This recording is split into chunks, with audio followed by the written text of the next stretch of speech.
I am very happy to have Susanna Ferguson with us. So for those of you who don't know me, I'm Lerna Ekmekçioğlu. I am a history faculty here, and I'm the former director of Women and Gender Studies program. And I hold this chair, McMillan Stewart Chair in Women in the Developing World. And this talk, the distinguished McMillan Stewart Lecture organization, is part of my responsibilities to do this biannually.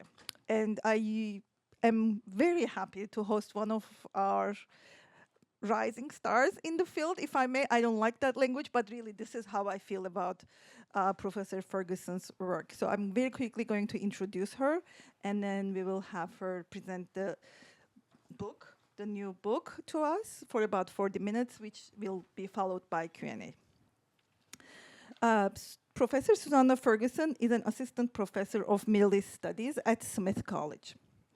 She is a historian of women, gender, and intellectual life in the Eastern Mediterranean. Her research traces how debates about gender, sex, and science helped shape political thought and imagination in the 19th and 20th century Arab world.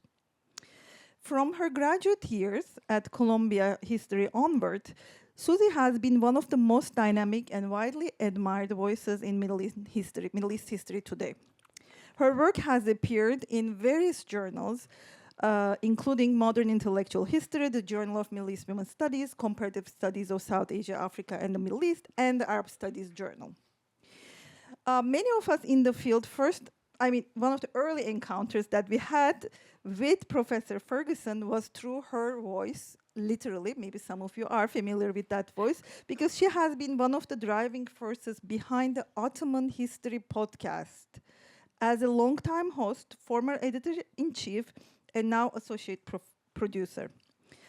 She also co-curates the celebrated series in the Ottoman History podcast called Women, Gender, and Sex in the Ottoman World, which has brought new audiences and fresh energy to our field.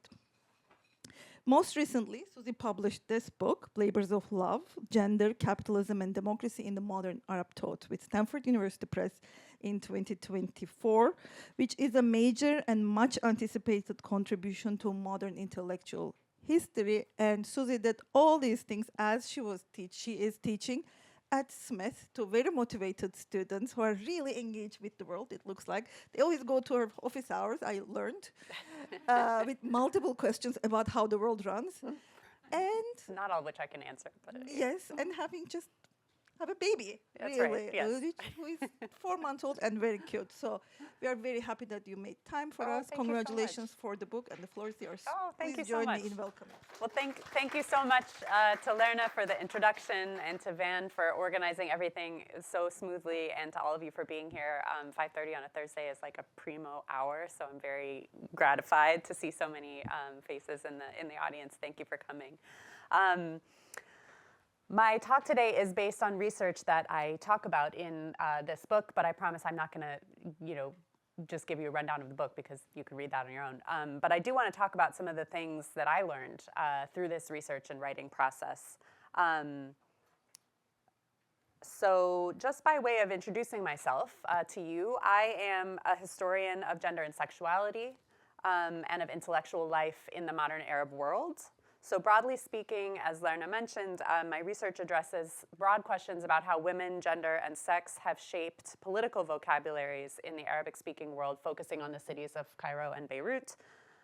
In the late 19th and early 20th centuries, which is the period that I work on, these cities really became hubs of a growing intellectual life and print culture in this broader Eastern Mediterranean region, which is roughly pictured here on the screen.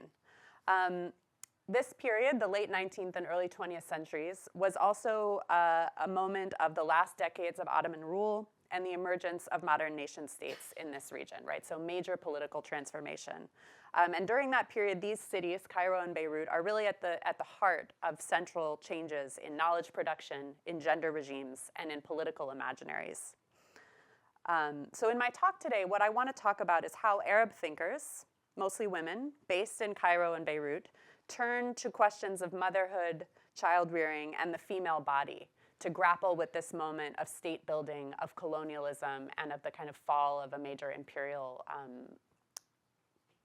society, let's say.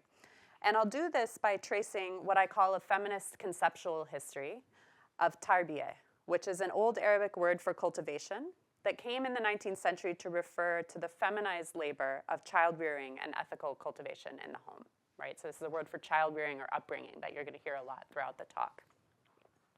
So just a quick outline of the talk so you know where I'm headed. The first thing I want to talk about is kind of a broader introduction to the kind of stakes of the project and the questions that I'm asking about the role of childrearing and motherhood in Arab intellectual history and global intellectual history more broadly. Then I want to zoom in on two particular aspects of the argument. The first is how writers working in Arabic turn to this idea of childrearing or tarbiya to think about the problem of labor at the beginning of what we might think of the regime of the wage, right? This is a moment where people are thinking about work as something that is bought and sold, right? So why is it that motherhood and childrearing come to the fore in that context? And then the second piece of the argument I want to go into more detail about is what I call a little bit loosely the problem of democracy, right? So this is also the moment at the end of the Ottoman Empire, the birth of Arab nation states, where people are thinking about the possibility, if not yet the reality, of a government of popular sovereignty, right? And this is another reason, I think, why people turn to motherhood and childrearing in a kind of new and important way. And then I'll close by kind of expanding the argument out a little bit to talk about what I think this term, this concept of tarbiya can do for us as part of a kind of global conceptual lexicon or vocabulary for feminist theory. So that's kind of where we're headed.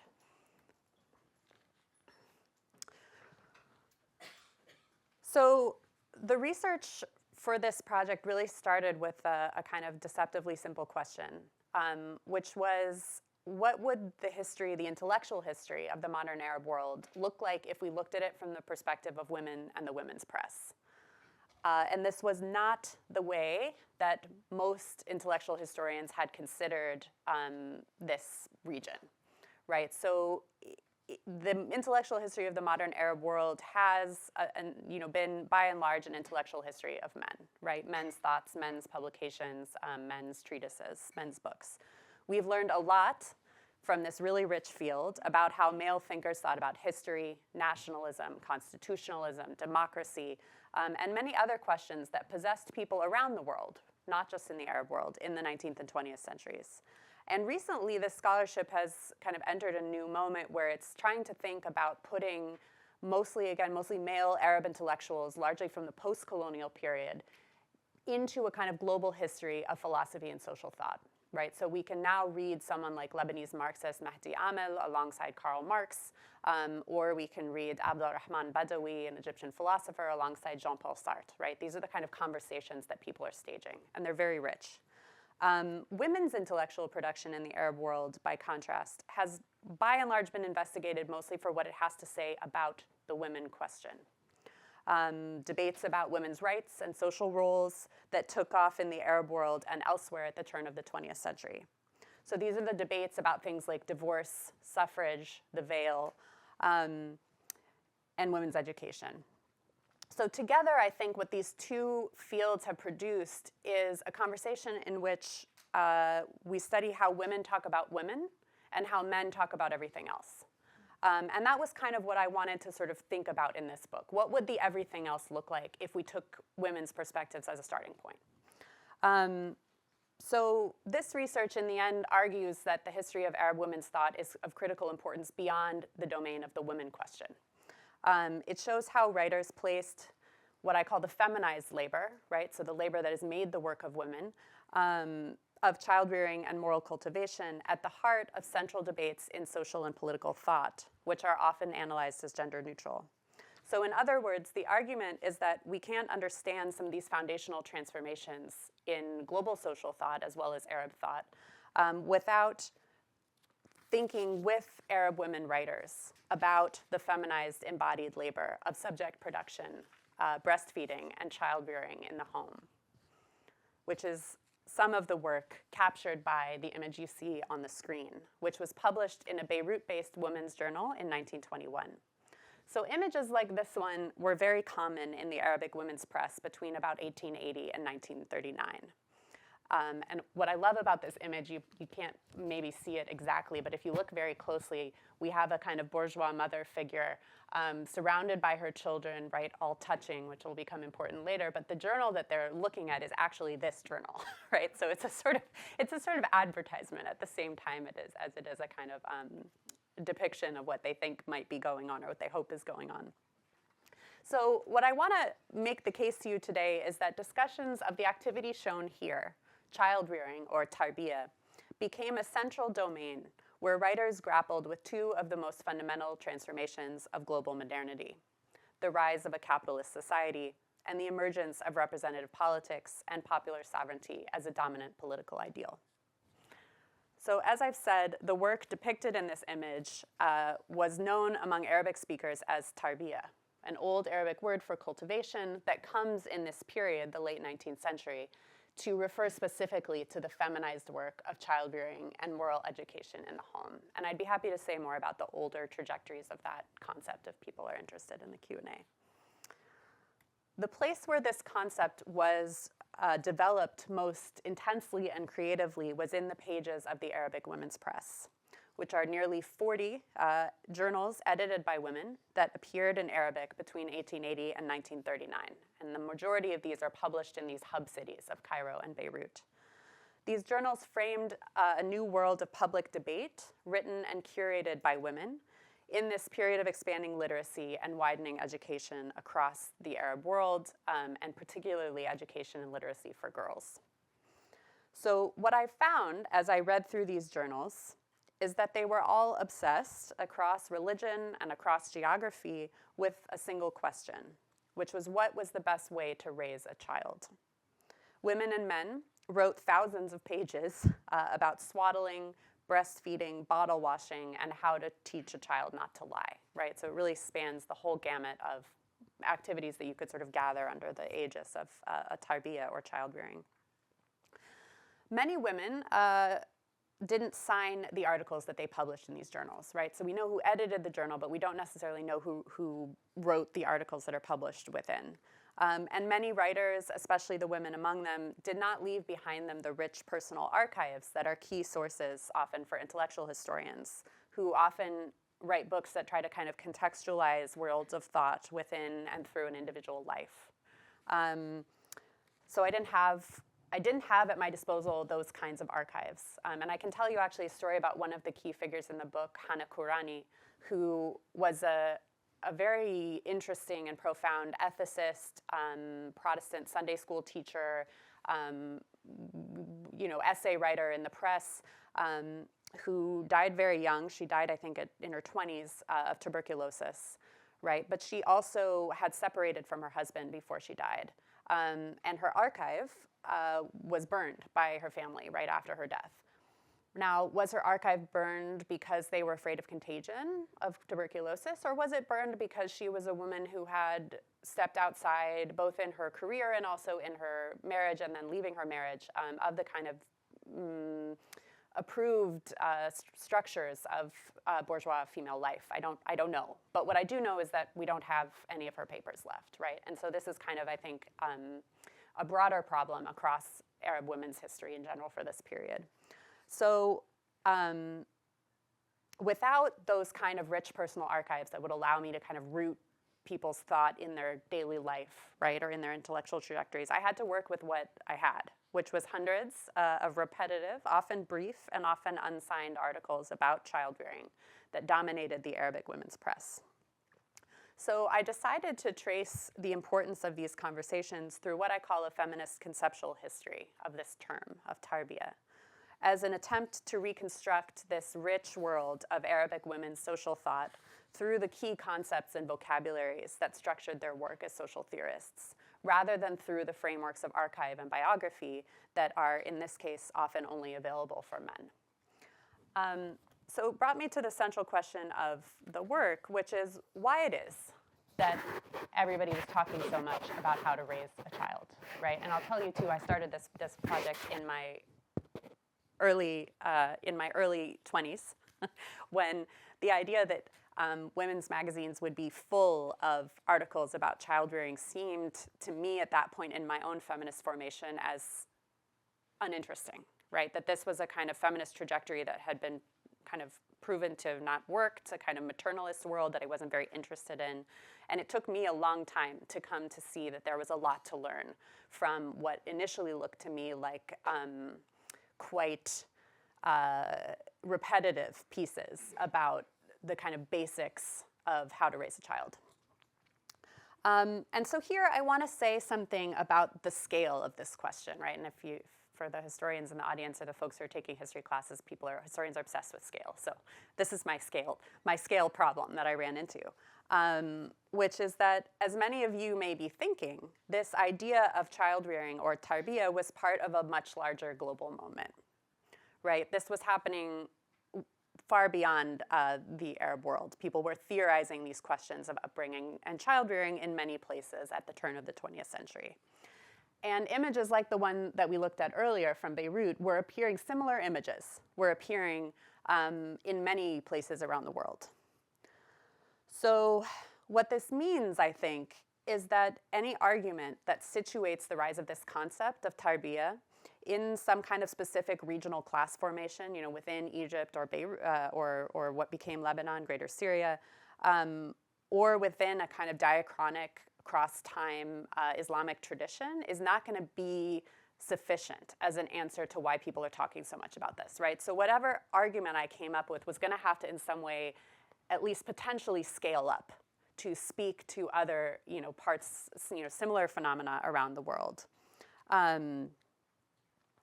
So this is a challenge, but also I think an opportunity.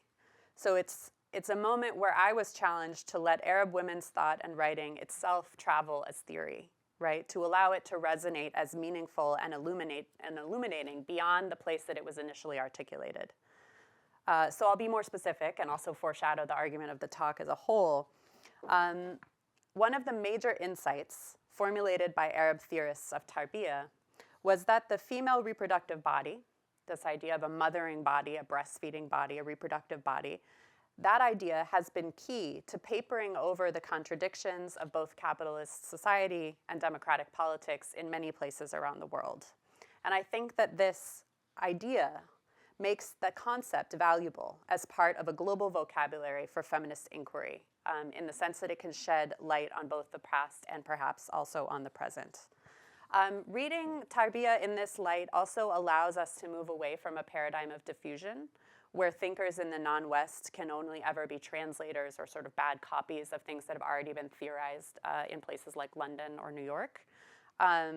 Instead, this kind of approach allows us to contend with the transnational history of ideas about gender and sex that flourished in many places around the world under similar social conditions, right? So putting Arab thinkers in the same time as their interlocutors who are writing in, say, English or in French. So with this global context in mind, I argue in the book that tarbiya became so important to Arab thinkers because it answered some of the most pressing questions that they faced alongside many others around the globe between 1880 and 1939. And I promise I'm not going to talk about all of these today. But so across 6 chapters, the questions that people used tarbiya to address were about civilization, society, freedom, time, labor, and democracy. So these are obviously questions that were profound for people in Cairo and Beirut, but also elsewhere. And the epilogue takes the story up through the 1970s, showing how tarbiya became a way to think through the political role of religion, especially Islam, in Egypt. And I'd be happy to talk more about any of these aspects in the Q&A. So I made the case earlier that the history of tarbiya and Arab women's writing make an essential contribution to feminist theory as well as to history. They show us how the female reproductive body has been key to papering over the contradictions of capitalism and democracy, 2 of the core dynamics of global modernity, right? This is quite abstract. So let me move through a couple of examples. In this part of the talk, I will show how theorists of tarbiya made the question of breastfeeding into a site of struggle over one of the key analytical problems raised by capitalist society. And the problem was the question of what is labor in the time of the wage. and what kinds of bodies does it require? Right, so if you've ever taken an introduction to social history or social theory course and it didn't have a section on breastfeeding, maybe that's one of the things that tarbiya can offer. Okay, so to understand this question about labor, it's important to know that the period that brought the rise of tarbiya in the Arabic press also brought a reorganization and reimagining of work. So the years roughly 1850 to 1939 saw the integration of Egypt and Greater Syria, right, this Eastern Mediterranean area, into a capitalist world economy through commodity production as well as through globalized networks of risk, credit, and debt. At the same time, the slow and incomplete curtailment of the region's trade in enslaved peoples transformed agriculture, military service, and most importantly for our purposes, domestic labor. What the story of tarbiya adds to this kind of broad discussion is a window on how Arabic speakers themselves understood, questioned, and theorized the changes happening around them on their own terms. They become, in other words, our interlocutors as well as the objects of our study. And in particular, looking at tarbiya shows us how writers emphasized the importance of bourgeois women's unpaid reproductive work to pose an essential question for their time as well as, I think, ours. What kinds of labor can be bought and sold? In answering that question, writers made claims about the female body that cut across class, constructing a broader, biologically grounded category or concept of womanhood that deemed all women too porous and too interdependent to demand entry to wage work, and as we'll see in a minute, to the vote. So one of the new forms that people were encountering in Egypt and Syria at this period was the idea, if not yet the widespread reality, of buying and selling labor, of working for a wage. And writers in the press responded to this situation by raising questions about what kind of commodity labor really was, what kinds of work could be bought and sold, and what kinds of bodies were required to perform it. The buying and selling of work, as they, I think, noticed, relied on an idea of self-ownership within the body, right? If work is something that you can buy and sell, you control its dispersal or its withholding, right? So through the wage, in other words, labor becomes a person's discrete property that could be owned, disposed of, or withheld. And writers in the women's press turned to the question of tarbiya to highlight the limits of what kinds of work could be bought and sold, and to question or undermine even the autonomous male subject who could sell it. Women's bodies and writing that highlighted their particular specificities posed a problem for a concept of wage work that depended on a free and self-owning subject who chose to sell the labor for a wage. And that problem, I think, can be summed up in this image, which is published in a Cairo-based journal called The Woman's Awakening in 1923. Instead of separate self-owning bodies, right, and similarly to the image we saw earlier, the woman and child here are depicted as essentially connected, inseparable, porous, with the child at the breast. This was exactly the kind of human interdependence that had to be removed from forms of political or economic life that presumed as their primary subject the free, autonomous, self-owning man. And that self-owning man was key, of course, to both the wage and to the vote. So the question images like this posed, in short, was this: if female bodies were not discrete or self-owning, how could their labor be bought and sold?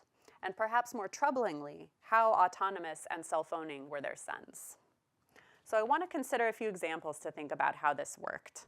In 1911, Beirut-born, Cairo-based writer and editor Labiba Hashim, who you see up on the screen, gave a series of lectures at the newly founded Egyptian University on the question of upbringing. And they had a series of Friday lectures in which she was, I think, one of the, certainly the second or third woman to take the stage at that university.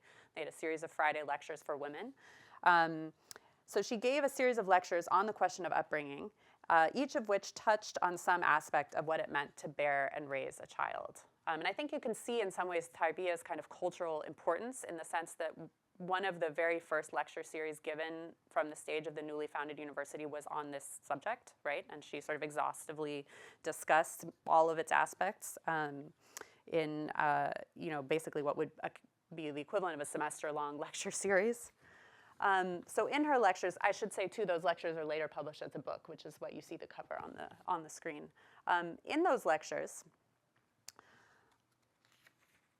Hashem described mothers' and children's bodies as highly porous spaces where breast milk, microbes, and mother love would blur the boundaries between inside and outside and self and other.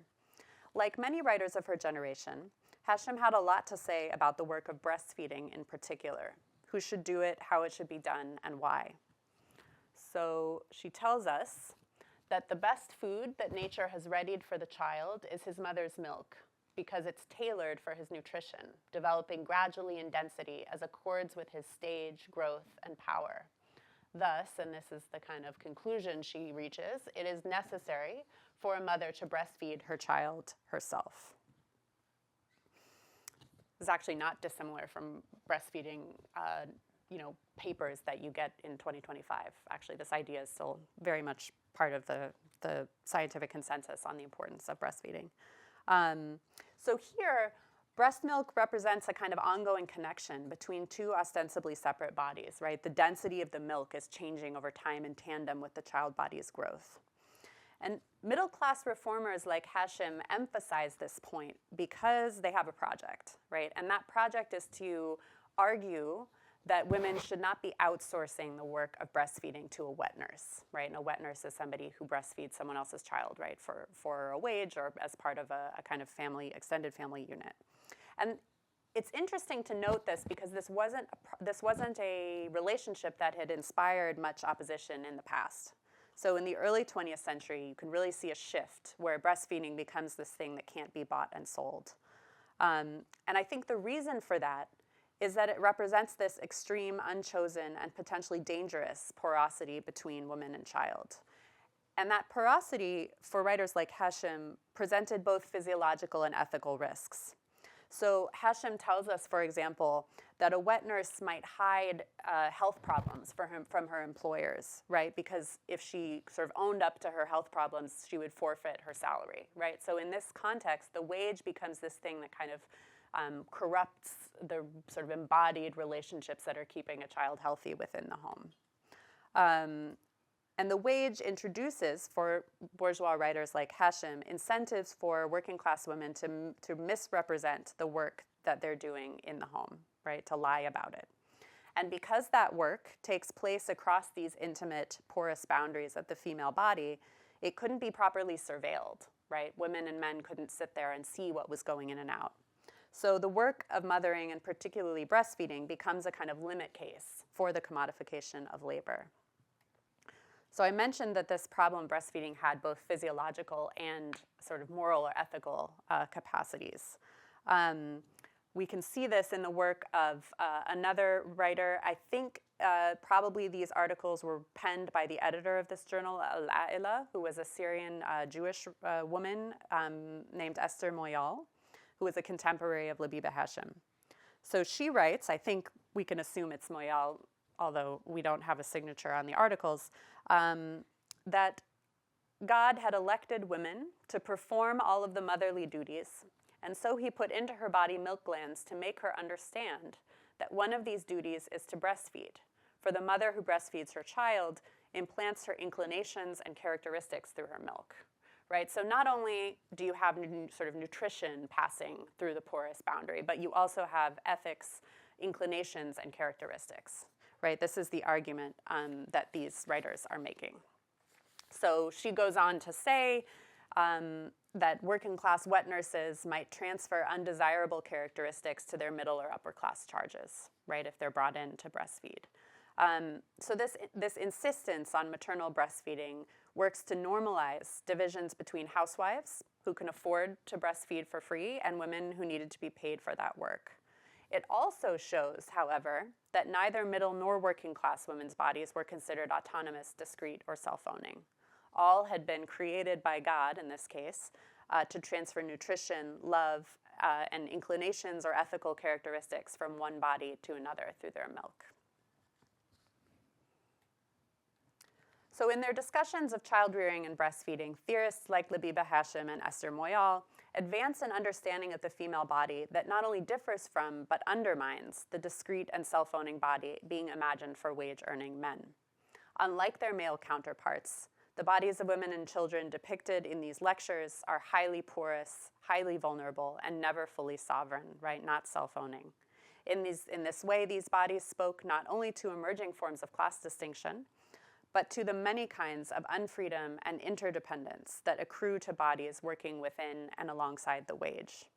So what I'm arguing here in short is that it's difficult to understand how people experienced the emergence of capitalist society and alienated labor in places like Cairo and Beirut without attending to women's work and the anxieties and boundary struggles that it inspired. So to be more specific, reading women like Hesham as theorists of tarbiya raises essential questions about how people understood the rise of wage work as an ideal form. These questions, of course, are not unique to the Arab world. What kinds of work can be bought and sold, and what kinds of work does that labor require and presume? What kinds of value can be captured by the commodity form? And finally, the question of whether the laboring body is sovereign, stable, and autonomous, or whether it coheres instead through involuntary exchanges with other human and indeed non-human actors. These, I think, are questions that resonate for people living in capitalist societies in other places and times, and help us to understand the ongoing fascination with maternal upbringing in many places around the world. The questions that I've raised here about the sovereignty of adult male subjects became more urgent after World War I, as people in Beirut and Cairo looked towards national independence, popular sovereignty, and the vote. This brings me to the second argument that I want to make about why tarbiya became a kind of basic concept between 1850 and 1939. And that argument has to do with the advent of mass politics and popular sovereignty, which posed serious problems for reformist elites in the Arab world as elsewhere. So in this part of the talk, I want to focus on Egypt. In 1919, a revolution broke out in Cairo and across the country that would secure Egypt's partial independence from British occupation, which had been in place since 1882, and institute a constitutional monarchy with a parliament elected by universal adult male suffrage. The constitutional moment, of course, was also one of democratic theory-making, as writers responded to the new risks and possibilities of popular sovereignty in the emerging nation-state.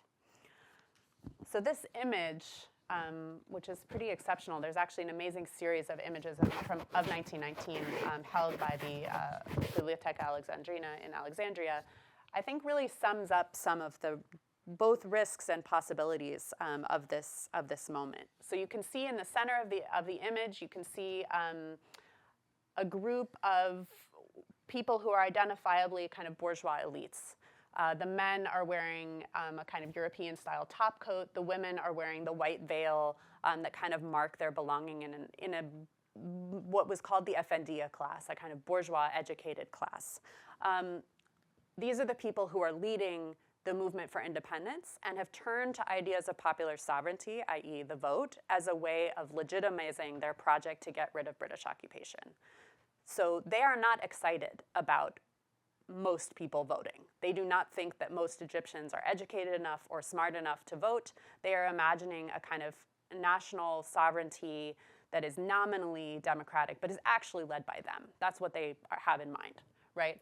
And on the edges of the photo, you can see people who are dressed quite differently, right? Who are wearing, a white galabiye and a different kind of headwear that perhaps marks their belonging in a different kind of class, right? And these are the kinds of people, the unlettered, the peasant, the working class, that the people in the center of this image were not interested in really ushering into a fully kind of democratic system. So they're looking for ways to control and restrain the role of most Egyptians in this new process of voting and suffrage that they're using as a kind of legitimating force for their new national independent state. So really these years between 1919, the revolution, and 1923, when they promulgate their first constitution, bring people from across Egypt's political spectrum, but especially the bourgeois elites, face to face with a question that has troubled representative regimes around the world, right? Egyptians are not the only people to have worried about this. how to institute popular sovereignty and representative self-government without overturning established forms of social hierarchy, right? Without inviting the people at the margins into the center. This really brings me to the second argument I want to present about why tarbiya becomes so important. They really begin to look to the feminized project of childrearing as a way of kind of restraining and training people's abilities to participate in a society based on popular sovereignty. So by the 1920s, right, the early 1920s, as they're in the throes of trying to construct this new nation state and begin to grapple with popular sovereignty and self-rule under lingering colonial constraints, this question of how to raise people to be both free and responsible really reaches a fever pitch. And you can see how it sort of incarnates in discussions of childrearing in The Woman's Awakening, the journal you see on the screen, which was run by Islamist-adjacent writer and thinker Labiba Ahmed. And I'm emphasizing people's religious belongings not because it was their only important social identity, but because it shows how broadly this concept resonated, even within different faith traditions. So this journal, run by Islamist-adjacent female intellectual Labiba Ahmed, really marked the link between women's child-rearing labor and the production of trustworthy subjects for democratic life. So in 1928, a contributor who signed her article simply H, or Ha, argued that there is no doubt that the tarbiya of the people, right, the upbringing of the people, is the result of private household tarbiya. And those who seek reform and improvement should first turn their gazes towards private tarbiya, according to which the child progresses at his mother's hand. So here, so far so familiar, H links two common concerns among Egyptian thinkers. The first is how to cultivate the people, right? How to fashion them into knowledgeable and socially integrated subjects who could be trusted to participate in their own governance. And the second was about the powerful hand of the mother that guided the child in those foundational early years of life. The link between subject cultivation through feminized tarbiya and effective democratic governance gained steam as the interwar era went on. In 1936, another article in the same journal, The Women's Awakening, explained that voting subjects had to be cultivated to make good choices, right? And this is not so far from conversations that you sometimes still hear. So the author of this article wrote, because a democratic society is governed by its inhabitants through the popular vote, it continuously requires a high level of cultivation of tarbiya. Without the proper cultivation of subjects, in other words, democratic societies would struggle to survive. The author put it the following way. Democratic societies have made equality available to all individuals, perhaps a bit utopian, but there it is, and opened up candidacy for office to any person desired by the voters. Voters must thus be raised and educated so that they are not deceived by the fakery of pompous speeches into nominating someone incapable of governing. This is a strange quote to read in 2025. And there it is, from 1939. So this quote explains how a people's capacity to live responsibly under a representative regime would depend on education and upbringing, on maternal tarbiya, on the hand of the mother. So people have to be raised, in other words, before they can be self-governing and free. So what's hidden in these quotes is the gender division of this political labor. Women did not get the vote in Egypt until 1956. So the individuals this author expected to exercise their equality in a democratic society were men. The cultivation of those men as trustworthy political subjects, their tarbiya, would be the work of women in the home. Theorists of tarbiya thus put women's work as child rearers at the forefront of molding the political subjects who would be free enough to legitimate democratic governance, but docile enough to choose progressive reform over revolution and to inhabit the new electoral mechanisms without unsettling existing hierarchies. In their hands, tarbiya promised to resolve this fundamental tension in democratic life, dependence on adult actors who have already been shaped through unchosen relationships forged inside the home.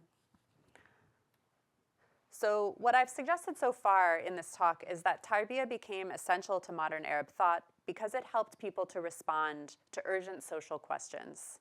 how to reconcile the interdependence of human bodies with the idea of alienable labor and wage work, and how to deal with the promises and risks of popular sovereignty and democratic governance. And of course, these questions are not unique to the Arab world. So I'd like to close by suggesting that thinking with tarbiya might shed light on histories of gender, capitalism, and democracy in other times and places. In other words, as promised by the title of the talk, that tarbiya itself might travel as feminist theory from the Arab East. And I think tarbiya points us to a much broader question, which is when and where do people turn to women's childrearing labor to navigate the contradictions or the aporias of capitalist society, democratic politics, and indeed modern social life? We could remember just briefly how widely those questions have resonated. So I want to return to the question I raised at the beginning of the talk, which is how can we account for the resonance of this kind of image, this kind of idea across so many different times and places? One option has been to think of concepts like tarbiya and its other non-Western analogs as translations of Euro-American domesticities, right? Bad copies of ideas or social formations that were pioneered elsewhere. Translation certainly played an important role, but I don't think that it can account for the power and purchase of this concept in the Arab world, or for the simultaneous nature of its analogs in many other places, right? Many things are available to be translated, so we have to sort of contend with why certain things come to the fore.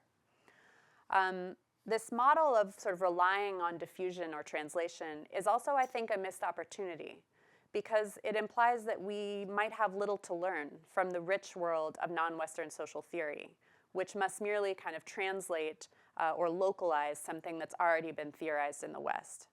So instead, I've made the case today that it's worth considering tarbiya itself as an analytic concept useful for thinking about broader trajectories in and beyond the Arab world. And I want to make that suggestion concrete based on the arguments that I've made here about labor and democracy.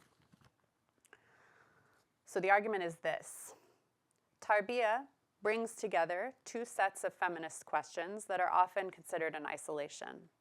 The first set revolves around what later theorists would name social reproduction, or how to value and account for the work of raising children and keeping adults fed, clothed, and socialized to be productive members of a laboring society, right? So in other words, social reproduction asks us to think about the two kinds of work you see on the screen, workshop work and child-rearing work, as part of a larger social process, generating the surplus value that allows for capital accumulation.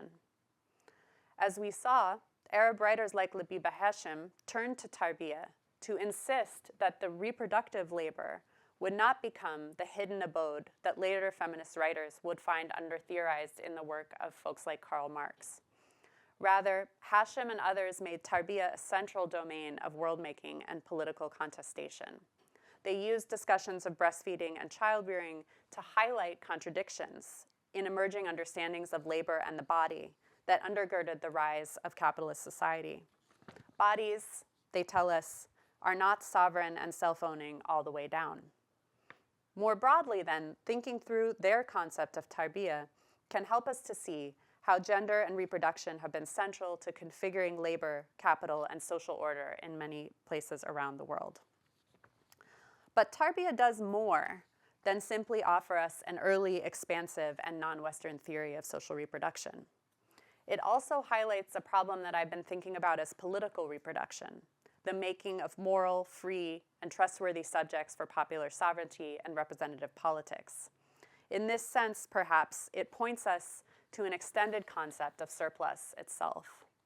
As this photograph records, women took to the streets in 1919 to call for Egypt's independence. They were very visible as part of a popular nationalist movement. But when women went to the newly independent nationalist government to demand the right to vote, they were denied again and again. They would only receive that right and thus full political equality in 1956. Egypt was, of course, not unique in this respect. As feminist critics of liberalism have pointed out, women have been excluded from experiments in representative governance in many places, including in the United States and in France. We could remember that French women only won the right to vote in 1944. Hello. Anyway, who knows? We have a ghost joining us. Welcome. So what goes underemphasized in these critiques of liberal regimes or liberal experiments for leaving women out of the vote is why it is that they rely so heavily on gender difference to draw the boundaries of equality and citizenship, right? Some accounts attribute to this to a kind of pre-existing patriarchy that just makes it sort of natural that women would be excluded from the vote. But I think we have to think really hard about why that pattern repeats itself in so many different places. And this is something I think tarbiya can help us to think about. Tarbiya suggests that the answer to this question lies in the feminization of political as well as social reproduction. As theorists of tarbiya recognized, the fantasy of the self-owning liberal subject, free enough to make his own choices, but governable enough to be trusted with self-rule, has long relied on the feminization of political reproductive work that takes place, as it were, off-screen, right, away from the parliaments and elections that vivify regimes of popular sovereignty, instead happening in the bedroom, the kitchen, and the womb. So let me put it differently.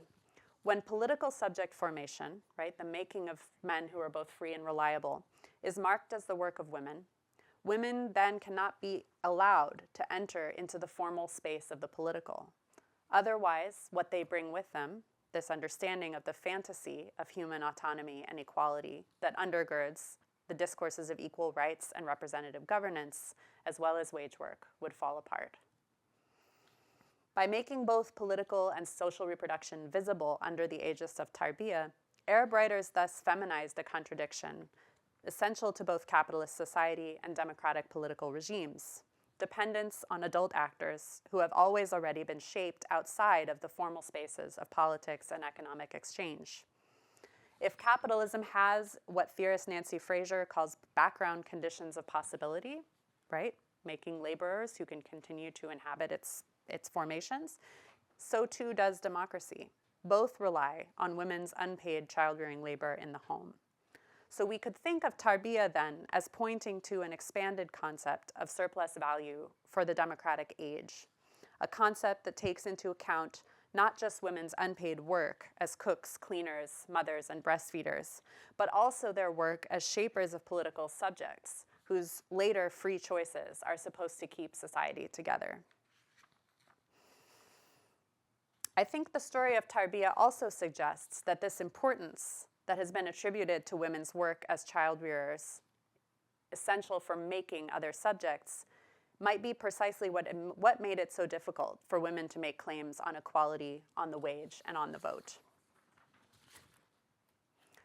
So this research started in libraries and archives in Cairo and Beirut, but it was published as I began teaching and writing from a college in the United States, a women's college that has been particularly concerned with and indeed troubled by questions about binary gender and its role in social life. These questions have only become more fraught, as I'm sure many of you are aware, and the debates about them more consequential under the Trump administration. Over the past years, I've watched as feminist women and trans students and colleagues have grappled with how to think about gender in a world becoming increasingly hostile to all three positions: the feminist, the woman, and the trans. One of the things that I think tarbiya and its theorists have helped me think through is why this idea of binary gender difference, forged around reproductive capacities and bodies, was and remains so difficult to discard or think otherwise. If the idea of binary gender stabilizes or hides the central contradictions of democracy and capitalism, that indeed makes it very hard to think beyond. Perhaps this is one of the reasons why debates about gender-affirming healthcare or gender-neutral bathrooms or trans athletes, all of which are contemporary examples of policing binary gender, remain capable of inspiring such profound moral panic in places like the contemporary United States. When Arab women picked up their pens to write about tarbiya, they were demanding that the feminized work of making laborers and citizens remain visible and problematic. They grappled with how central this work of subject production was to the formation of the very category of woman. Their work, in turn, has helped me see that why the idea that there must be such a thing as biological universal womanhood, despite rather much evidence to the contrary, remains so very difficult to move beyond. If binary gender is the strut that holds up both capitalism and liberalism, papering over their essential contradictions, it's no wonder that it's been so difficult and remains so essential to think beyond it. Thank you very much, and I look forward to your comments and questions.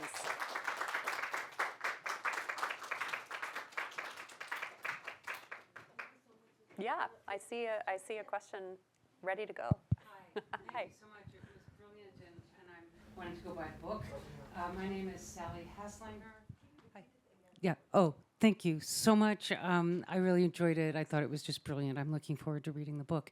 My name's Sally Haslanger. I'm in philosophy and women's and gender studies, and also in this little place called D-Lab here at MIT. So I'm a little confused about the part of the argument that is saying that the breastfeeding movement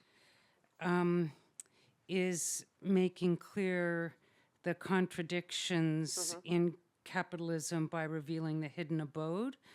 Because it seems to me that lactivism in general can be used in two ways. It can be used by patriarchy to put women in the home, and it can be also used by gynocentric feminists to affirm the positive value. And that didn't seem the contradiction that you were getting at, which is, I think, you were looking at the contradiction between the self-owning, laboring body and the non-self-owning, porous body. And that does seem like a bit of a contradiction within capitalism. But I would think that for women, and this is kind of a question, for women, there's this other contradiction is, do I get to go outside the home and leave my baby at home, or am I stuck in the home? And which is the feminist thing to do?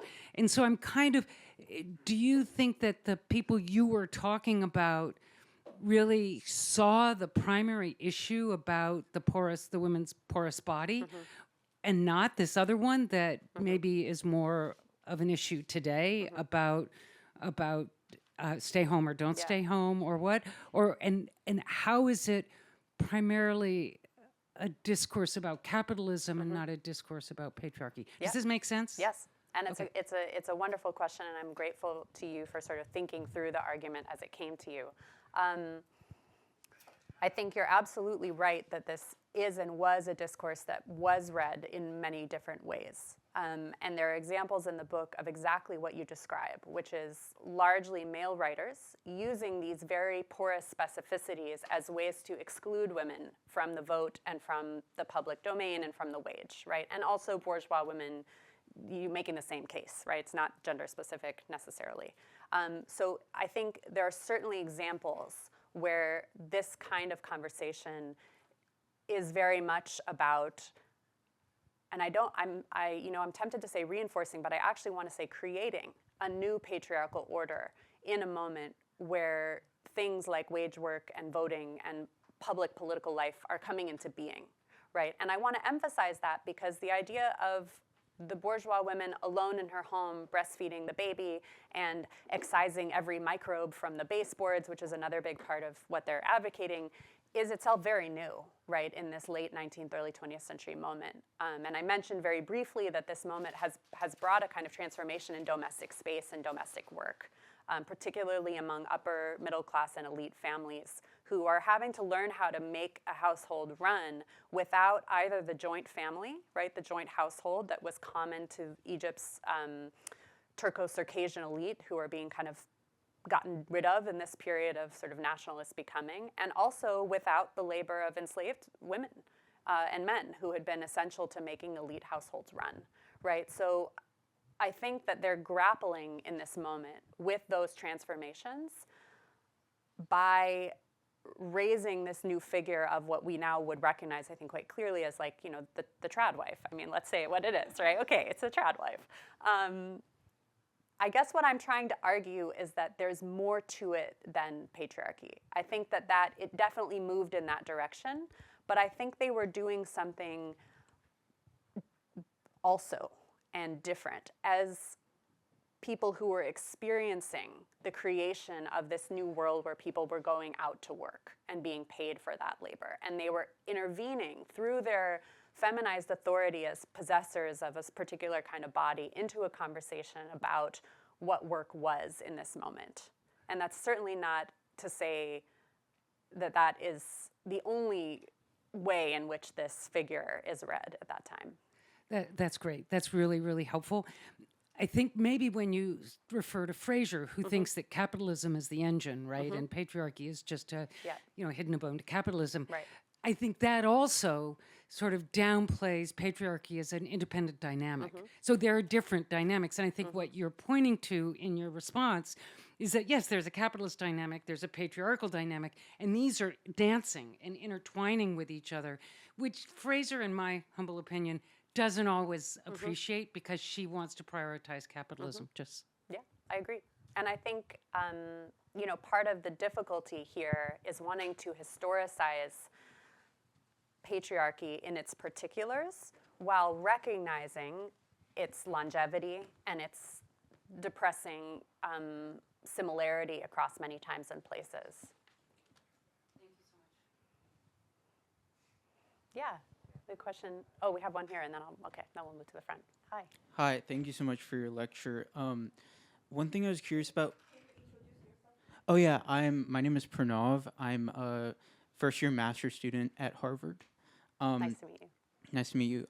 So one thing I was curious about was whether you came across any instances in which tarbiya was used kind of more metaphorically and sort of beyond the domestic context, and specifically like in relation to maybe sort of legitimizing the entry of these middle-class bourgeois women into the capitalist workforce. I'm specifically thinking of like professions like nursing or teaching in schools or, charitable work that I'm sure a lot of these middle-class women were engaging in.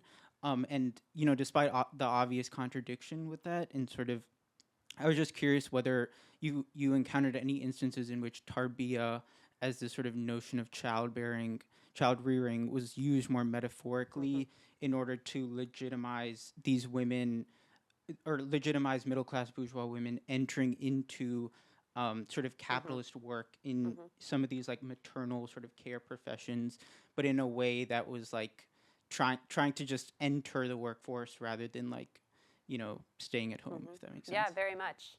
And it's a great question, in part because, of course, the women writers who I'm quoting are themselves doing that, right? They are entering into a world of public publishing, and, it's largely a subscription press, so it's a money right? I mean, they are sort of embodying that very contradiction.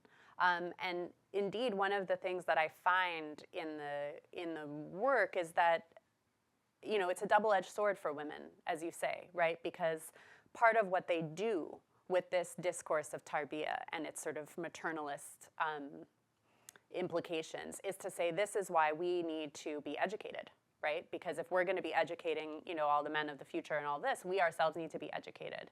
And then the corollary of that is we need to be educated by women. And so women need to become teachers, right? And there are arguments, particularly, I'm thinking of a series of essays that's published in Beirut in 1921 or 22, right, as it's kind of coming into its, colonized being as an independent state under French mandate, where the argument that women are making is that we, Lebanese women, newly become, are going to be the ones who educate, the citizens of the future in the schools, right? And we are going to be the ones who care for the citizens of the future through charitable work, through sort of war work, through rebuilding social life after World War I. And so that's very much the kind of thing that you're describing, where this discourse about women's maternal capacities is used as a kind of springboard for giving them a role as teachers, as charitable workers, and indeed as writers. So one of the major metaphors that circulates in the journals is that writing a journal article is like tarbiya of the nation, right? So they see this work as a direct extension of their work as child rearers. So I think that's absolutely right.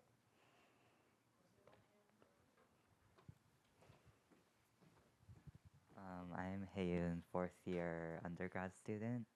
It stuck out to me that tarbiya includes the concept of like moral education and sometimes like this passing down of like a moral character from mother to child, even like biologically through breastfeeding, which becomes like important in your discussion about tarbiya and the shift to democracy. So I was wondering how like consistent is this across societies? Is this like a special like characteristic of the Arab East, or yeah? That's a great question. That's an excellent question. I would love to know the answer better than I do, which is that based on the secondary reading that I've done, that piece, the ethical piece, is present in various other places.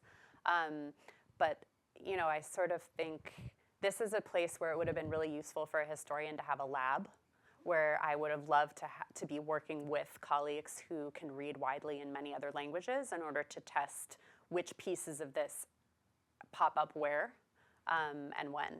And so, you know, my sense is that that is also widespread in this period.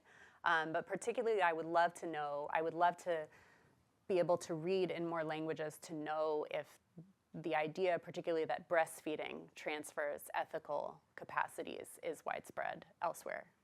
So if folks are in the audience who have other languages and you want to go digging in some newspaper databases, let me know.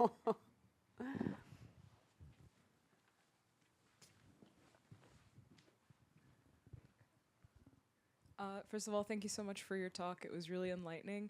I'm Sandra. I'm a senior in undergrad. And my question relates to, I guess, the kinds of sources and demographics that we have access to and the ones that we don't. So these are mostly written by upper middle class bourgeois women. And I'm wondering if tarbiya was seen in a similar light by fallahi, or like peasant women, especially because they are positioned differently in that they actually do have mobility to work, and in many cases they were forced to work. So how differently do they see tarbiya, and are they seen as like less capable of giving that kind of moral education because they have to work? It's a great question. And, you know, it's one of the limitations of the source space that I used for this project is that the only understanding I have of how to answer that question comes filtered through the sources that were written by bourgeois women. You know, I think it would be quite challenging. I did not find a way, let me put it this way, I did not find a way to do that work for the late 19th, early 20th century. I think you could do that work through oral history and even ethnography in a more contemporary period, say post-1950, and that would be really fascinating. My sense is that, as you say, right, so peasant or falahin women would have always been working in the sense that they were part of sort of, you know, agricultural worlds or craft worlds in which everybody worked as part of a family unit or an extended, you know, extended village unit. And so this kind of divide between the home and the workplace wouldn't have made sense to them. And yet, what we also know about the late 19th century period is that it's a period of mass displacement of falahin from the land, right? And that it is a moment when many peasant families, men, women, and children are becoming kind of incorporated into a new urban working class. And so what would that experience have been like as peasant women are coming into, you know, sort of urban spaces? They're coming into contact with bourgeois women through some of this charitable work, also through education, through expanding literacy, and what they're being told is that what they've been doing, i.e., working and raising kids and not scouring baseboards for microbes or whatever thing these ladies thought they should be doing is wrong, right? What could that have experience been like? And so I don't know, but I imagine that it must have been pretty alienating and pretty jarring. And I'm also thinking about how many of those women, again, victims in many ways of the mass displacement of peasants from the land that is the one of the outcomes of the incorporation of places like Egypt into capitalist society in the late 19th century, right? One of the violences that's done to that is asking peasant women to somehow, you know, come into these bourgeois homes as you know, domestic workers or wet nurses, who are both required to maintain the level of sanitation and intensive parenting that's being advocated for, and also not trusted, right? The repetition of the argument about the lying wet nurse I found really disturbing. for that reason. I'm thinking, who is this person? What is their experience in this home, right? And so as I say, the understanding I have of that experience comes through the sources, but I think you can imagine some of the really tense dynamics that that would have created. And I would love to see a project, that sort of asked that question and tried to figure out what time periods we could answer it for. Because I think there would be some, starting certainly after World War II, you'd have some more opportunities to look for that perspective. Hi, my name is Sarah Grace. I'm a first-year master's student along with Pranav. Thank you for your talk. It was wonderful. I have a question about an actual passage from the book. I was hoping you could talk more about it. From chapter 2, Childrearing as Social Theory. What page are we on? 85. Okay. It's the very bottom of 85. Okay. You say that the decommodification and feminization of social reproduction was neither natural nor inevitable in the Arab East or elsewhere.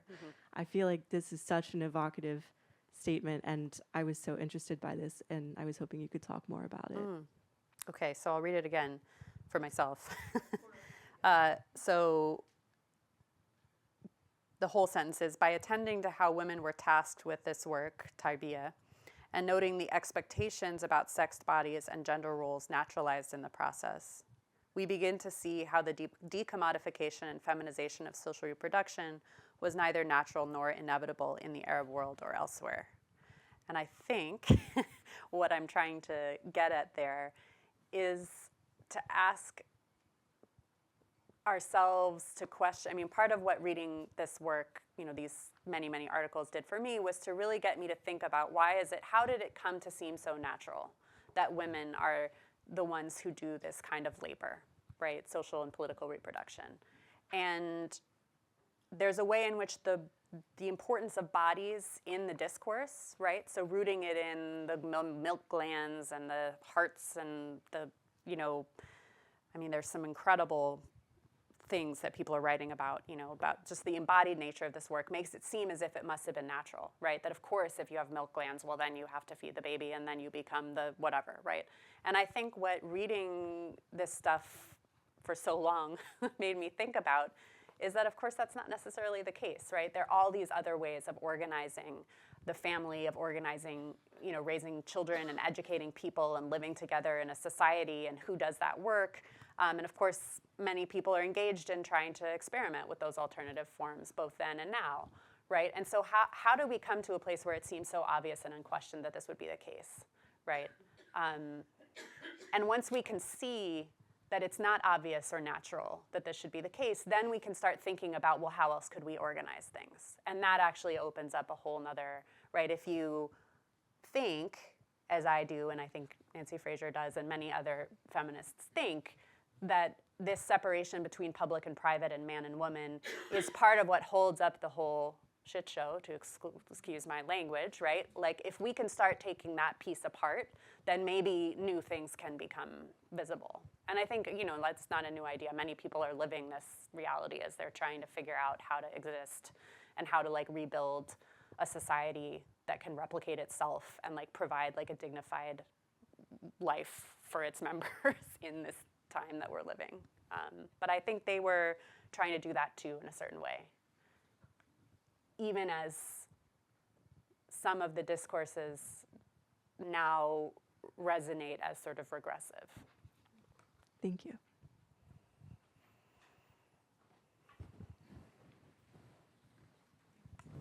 Hi, I sound funny. I'm Marjorie Resnick.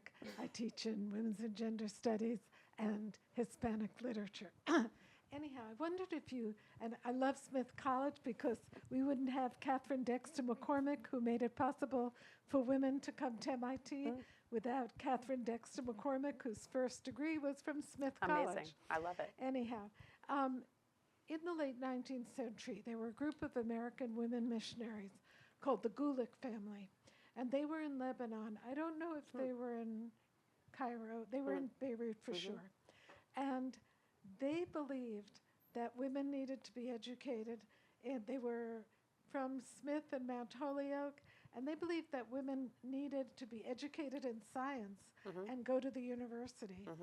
And I wonder how the idea of writing, whatever the writing is, became extended to women. How did you find that women thought about themselves as potential authors? Because that's a very revolutionary thing. And I only bring up the Guliks because they genuinely taught writing and science to women in Lebanon. And did you ever come across them? That's a great, so I want to talk to you more about that because I haven't heard of that particular family, but I'm curious about it because I did a lot of work in the missionary archive, so I'm curious about them. So this idea of writing, how do you think women came to embrace it? Yeah, it's a wonderful question, and there's a great book by a colleague of mine named Hoda Youssef called Composing Egypt, which asks some of these questions about gender and literacy in the Egyptian context. You know, thinking with her work and also with some of the things that I was reading, I mean, just to go back to the earlier question, you know, one of the main ways they thought about it was as tarbiya, was as cultivation of others, right? And so they managed to take this very new practice, and it was very new for men, right, as well as women. I mean, the print press was brand new. The subscription press was brand new. They managed to sort of incorporate it into their work as cultivators and as educators. Now, there are also women, and I'm thinking of, I've been reading some of the work of Palestinian feminist May Ziadeh, who was a very important feminist writer and icon, but was kind of not quite in the same line as some of the women I'm talking about here. I mean, she was a person who wrote poetry, she wrote novels, she wrote essays, she wrote political theory. And I think it's a great question to ask about a body of work like that is how does this person think about themselves as a writer, and how did they come to think about themselves as a writer in that way? I just want to follow up with, were they familiar with the French press? So the educated classes read French for the large part. Yeah. Weren't they reading French documents? And they were, yeah, and in May's case, writing in French. I mean, her first book of poetry is in French, right? So these are, some of them are highly, especially the first generation, the late 19th century generation, are highly multilingual. Hannah Kourani, who I mentioned earlier, whose archive was burned, you know, had English and French as well, I believe. She did a kind of speaking tour in the United States, going to places like Leadville, Colorado, which just blows my mind. What could that have been like? So, you know, these were sort of cosmopolitan subjects. So they were certainly aware that, you know, women were writing and publishing in many other contexts as well. But I love that question. What would it have meant in that period to come to think of yourself as an author and as a writer? And that actually seems like a question that, you know, for folks in the audience who are themselves trying to think about, well, what does it mean actually to be a gendered person and be a writer or be a thinker in our time? And it's a good question. And they got the publishers to publish them. So that's an interesting story. I mean, many of them did that actually through family relationships. So they had brothers or husbands or fathers who were engaged in publishing and who maybe owned or financed the newspapers. So it's another way in which the family unit kind of reaches out into the publishing world to sustain it. We have time for one more question.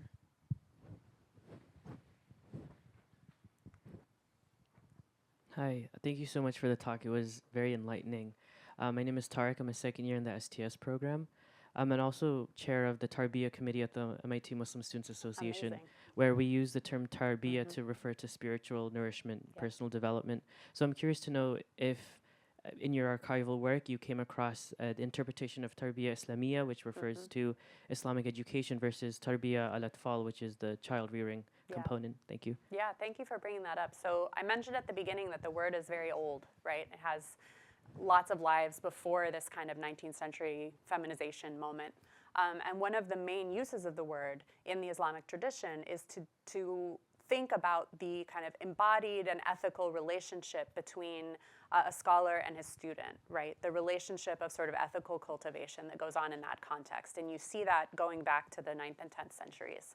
And that literature, actually, which revolved around the republication, in particular the republication of Ibn Miskawayh's Tahdib al-Akhlaq, or the cultivation of morals, which is a classical text, that literature was being republished furiously in the late 19th century. So that tayar, that tendency was being activated in that time.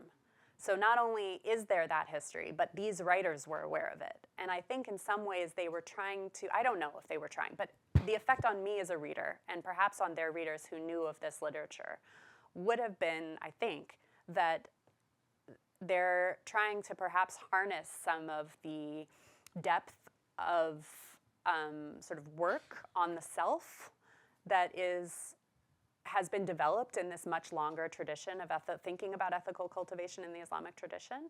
And they're bringing some of that with them, right? This is how concepts work. They're sedimented, right? So they're bringing some of that deep sedimented stuff in with them to this new discourse around child rearing. And I think that's a really interesting move, actually.